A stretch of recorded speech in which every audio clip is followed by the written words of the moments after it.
2020 wide receiver class is probably going to go down as one of the best wide receiver classes of all time. I mean, it's already rivaling the fantastic 2014 wide receiver class. So this class is just going to be absolutely insane. So I wanted to have a little bit of fun with it, and I decided to give a little bit of my opinion, some of my projections, and some other stuff with this 2020 wide receiver class, but going back to high school and doing a little bit of superlative kind of fun with this class. So let's get right into the video.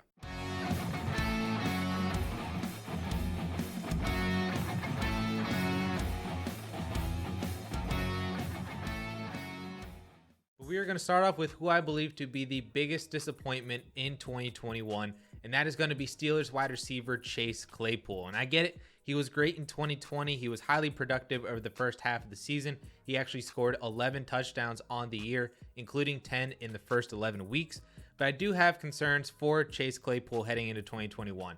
Number one, Big Ben is obviously not getting any younger. His new play style now is get the ball out of his hands as fast as humanly possible because he doesn't want to get hit. And that offensive line is terrible. So, the pass rush is going to be up in his face almost immediately. We saw that kind of play style in this new Matt Canada offense last year. And I think that's only going to get even worse for Chase Claypool and for this offense as we move into 2021 with Big Ben. They also drafted Najee Harris in the first round because they want to try to run more, but also because Najee presents a really good pass catching option out of the backfield and an option that they haven't really had since Le'Veon Bell, which also fits with a whole quick throw offense type of thing as another option for Big Ben close to the line of scrimmage to get the ball out of his hands very quickly. Chase Claypool last year was highly productive on deep ball plays, on plays with really high air yards, and I think that those opportunities aren't really going to be there if Ben Roethlisberger is going to continue to get the ball out of his hands as fast as possible at or near the line of scrimmage.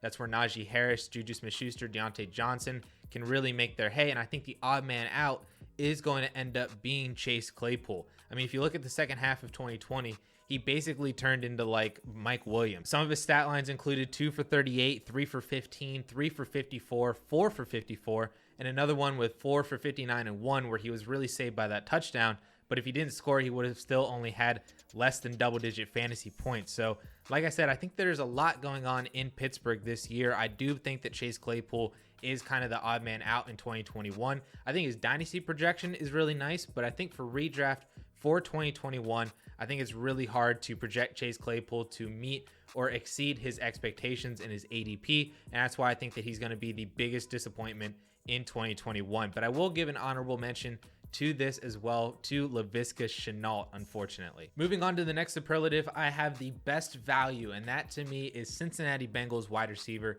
T. Higgins. And Higgins' value dropped pretty significantly whenever the Bengals drafted Jamar Chase. That's probably rightfully so, but to be honest, I don't really care. Higgins was also amazing in 2020 and had over 900 receiving yards, which only he, CeeDee Lamb, and Justin Jefferson were able to surpass as rookies from this 2020 wide receiver class.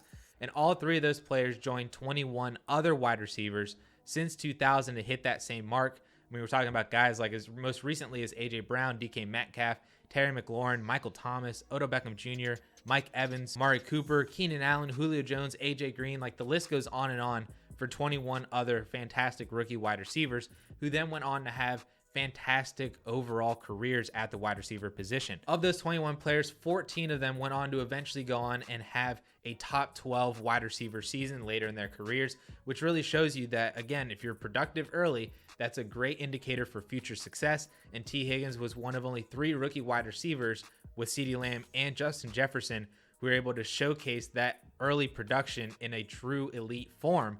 And I think T. Higgins can continue to be a fantastic wide receiver down the road. Higgins also produced and did well in his rookie year with A.J. Green and Tyler Boyd, both getting over 100 targets in that offense. There is room in this offense for all 3 of those wide receivers, not to mention the fact if T. Higgins and Jamar Chase kind of take over, they're both the alpha wide receivers on the outside, and they kind of take a little bit more of a target share away from Tyler Boyd in the slot as the primary 1 and 2. But the Bengals are also one of the teams, and they actually were the team last year that ran the most 3 wide receiver sets last year, more than anyone in the league, more than Pittsburgh, more than Kansas City, more than Buffalo, more than the LA Rams, like more than all of those other teams. The Bengals ran out of 3 wide receiver sets more than anybody else in the NFL in 2020. And that offense is built to continue to sustain that type of offense and 3 wide receiver sets with Joe Burrow, especially since they really drafted and went in on Jamar Chase at the 5th overall pick in the 2021 class. He is currently going behind Chase Claypool, Jamar Chase, and even Michael Thomas in redraft, which I think is insane. And I think that he's a huge value for 2021 and beyond, even in Dynasty as well. And I really, really love grabbing myself some T. Higgins. I will give an honorable mention to this superlative as well, to Jerry Jeudy. The next one I have, I don't really know how to name it, so I just kind of named it the slowly will fade away type of superlative. And this one I wanted to give to Indianapolis Colts wide receiver Michael Pittman. And I really wanted to believe in Pittman heading into 2021, but I don't know, and I don't really think that this is ever going to happen, unfortunately. Depending on how much Wentz plays in 2021, or even if Wentz is good at all again in 2021, we are probably talking about another meh type season, 5-6, maybe at best case scenario 700 receiving yards for Michael Pittman in 2021. And then after that, we'll be talking about him as a year 3 wide receiver at 24 years old, kind of underproducing, didn't really live up to expectations, and just kind of becomes an afterthought after that. And I think personally, Michael Pittman's best career projection from here on out at this point is Sterling Shepard, whose best season to date is 66 receptions, 872 yards, and 4 touchdowns in his 3rd year as well with the New York Giants. But he's more of a role player, never really became the guy, and just kind of, faded away slowly. If you look at his ADP in Dynasty as well, you can see just slowly, worked his way down from starting out as a top 50 overall Dynasty asset to now being barely drafted inside the top 200 over 5 or 6 seasons with Sterling Shepard. And I think that if that happens with Michael Pittman, he's just going to slowly fade away, kind of like how Sterling Shepard has as well, which is kind of sad because I did like Michael Pittman, but I think that's kind of the route that we're looking to go down with Michael Pittman, unfortunately. But I will give an honorable mention to this as well to Denzel Mims, a player who probably is already dead, to be completely honest with you. Get off of Michael Pittman as quickly as possible. Don't wait till the season starts because it's not going to happen. Just bail now on Denzel Mims and get out while you can. The next is best overall career, and I'm going to give this one to Dallas Cowboys wide receiver CeeDee Lamb. And no disrespect to Justin Jefferson, but to me, CeeDee Lamb is just that dude. He's so much fun. He was my wide receiver 1 in the class last year. And what really gives the edge to Lamb over Jefferson for me is the quarterback situation. And that's probably the only knock that Justin Jefferson has for Dynasty for his long-term career is, does he have a new quarterback in a year or 2 from now? With Kirk Cousins and his contract and other situations and stuff, what is the quarterback situation for the Minnesota Vikings and Justin Jefferson? That's one thing that we don't really know, but what we do know for CeeDee Lamb is that it is Dak Prescott. Lamb is probably going to be paired with Dak Prescott for, if not his entire career, most of his career for the rest of his long-term outlook. They're both the future of the Dallas Cowboys, and that pairing is going to be so much fun to watch and so prolific for fantasy football that it's going to be fantastic for both of their careers. Remember how good DeAndre Hopkins was a few years ago whenever Deshaun Watson really came onto the scene and became an elite quarterback? Or imagine if you had Stephon Diggs now with Josh Allen, but Diggs was 5 years younger. That is the situation that we have with CeeDee Lamb right now with Dak Prescott. And as awesome as CeeDee Lamb was last year, again, one of only 3 rookie wide receivers, him, T. Higgins, and Justin Jefferson, to hit that 900 receiving yard mark. But as awesome as Lamb was last year, he was strictly a slot wide receiver, which we know for fantasy football can kind of hinder your ceiling overall. And we want to see these wide receivers on the outside. But now the Cowboys are using CeeDee Lamb on the outside, like what we saw in last week's preseason game as well. Michael Gallup actually took the slot role primarily in the preseason game. And even though Amari Cooper didn't play, this is fantastic news and a fantastic outlook for CeeDee Lamb to be playing on the outside. I get kind of chills whenever I talk about or even think about CeeDee Lamb playing on the outside, because I could just think about what he can and will do playing on the outside across from Amari Cooper in this Dallas Cowboys offense with Dak Prescott throwing in the ball. And he's going to have a phenomenal career, absolutely amazing career. And I think I'm going to give it to him as the best overall career. But like I said, honorable mention definitely needs to go to Justin Jefferson, the best rookie wide receiver season of all time. Absolutely needs to be up there, but I give a slight edge to CeeDee Lamb. The next one here is the biggest sell right now from this 2020 wide receiver class. And to me, that is actually Jaguars wide receiver Laviska Shenault. To be honest, I've never really been a Laviska Shenault guy. Even since the draft season last spring, I've never really been on Laviska Shenault, and I'm still not on Laviska, even with Trevor Lawrence now as the new Jaguars quarterback. And I have just a couple problems with that I have with Laviska. I mean, number one, I don't really have any evidence for this one, but I don't trust or don't really like Urban Meyer's system in the NFL. I mean, it feels very gadgety. It feels like he's kind of outsmarting himself like Matt Nagy, just like he thinks he's too smart for his own good and is just not going to do like the obvious thing and is going to try and do something really weird and tricky and actually doesn't end up working. And I think that it's also going to last longer than what we want it to last. You know, I think this is not going to be good. I think it's going to be almost immediate that we know that this isn't going to be good and it's not working out. But the Jaguars are going to continue to give Urban Meyer opportunities that we necessarily don't really want him to get. The second concern I have is that they brought in Marvin Jones at wide receiver in free agency. And Marvin Jones is a really good wide receiver in my opinion. He was fantastic for the Detroit Lions. I think he's going to be great for the Jaguars as well with Trevor Lawrence. And I mean, if you told me at the end of the season that Laviska Shenault was the wide receiver one on this team in terms of targets and whatnot, I would definitely believe you. I'd say, cool, that's very believable. But if you told me at the end of the season Laviska Shenault was the wide receiver 3 on this team behind DJ Chark and Marvin Jones, I'd say, cool, that seems believable. Like, I'm not really sure where Laviska Shenault fits into this offense. I think Marvin Jones and DJ Chark are both the outside wide receivers. They drafted Travis Etienne as a pass catching specialist out of the backfield, but we know Urban Meyer wanted to take Kadarius Toney at that pick, but got sniped by the New York Giants. So, I mean, is Laviska Shenault like a slot wide receiver? Is he a gadget player? I don't really know, and I don't think I want to find out and wait and find out what he actually is, and that's why I want to sell him right now. In Dynasty, I would rather have players like Curtis Samuel and Michael Gallup, both going almost 2 rounds behind Laviska Shenault in Dynasty startups. In redraft, he's an 8th round pick, which is fine, but I like guys behind him like Brandon Cooks, Will Fuller, Jarvis Landry, Darnell Mooney, and again, Curtis Samuel for redraft for just 2021. So I don't really get the Laviska love and hype, and he is my sell now player from the 2020 wide receiver class. But I will give an honorable mention again to Chase Claypool because I think that he's going to have a disappointing 2021, though I do like his dynasty projection and dynasty outlook long term. The next one here is my biggest wide receiver sleeper from the 2020 class, and that is going to be, I'm digging all the way down here. I'm going super deep, and I want to talk to you guys about KJ Hamler. And I mean, as a Penn State fan, I'm never going to pass up the opportunity to talk about KJ Hamler, but he is one of my favorite best ball wide receivers to draft this year because he's so cheap, but he will have those spike weeks like what we saw last year. Everybody wants Mecole Hardman to be a thing in Kansas City as a new wide receiver too, but KJ Hamler is Mecole Hardman, just younger, way cheaper, and in my opinion, more talented as well. Hamler played last year in 13 games, and I say played, in 13 games. I would really argue that he played in 11 because of injuries and whatnot early on in games.